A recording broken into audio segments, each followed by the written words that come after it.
what do we use to detangle curly hair? It's a wide tooth comb. We do not use this little baby comb like this. Absolutely not. Please don't do that. I'm gonna show you how I detangle my son's hair without hurting him, because it could be painful detangling curly hair. First, you're gonna need to wet the hair.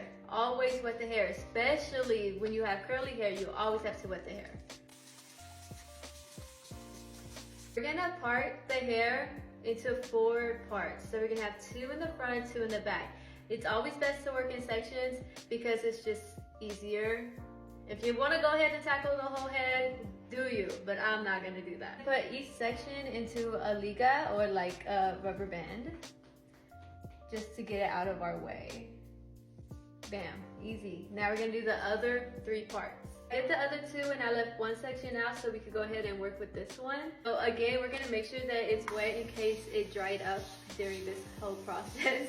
Next, we're gonna get the detangling spray. Very important. It what helps you detangle the hair. And again, we're just gonna spray it throughout the hair.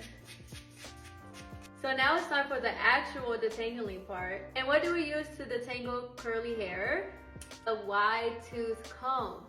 We do not use this little baby comb like this. Absolutely not. Please don't do that. There's more space. This one's even more space. Always, always, always. Curly hair, straight hair, I don't care what kind of hair you have. Always start from the bottom up. Ends to roots, ends to roots. You don't want to be combing this way and then all the tangleness is just coming all the way to the bottom, and then guess what? You're going to have to rip the tangles out at the end, causing damaged hair, and we don't want that, do we? No. No. Once the bottom is detangled, you slowly move up.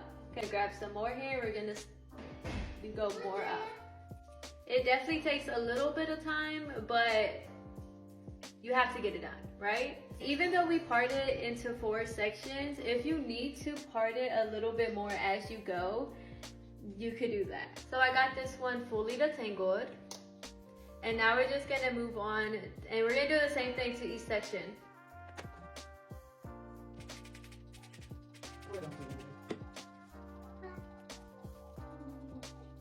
Okay, so I did all of the parts, all of the sections, and did it hurt at all?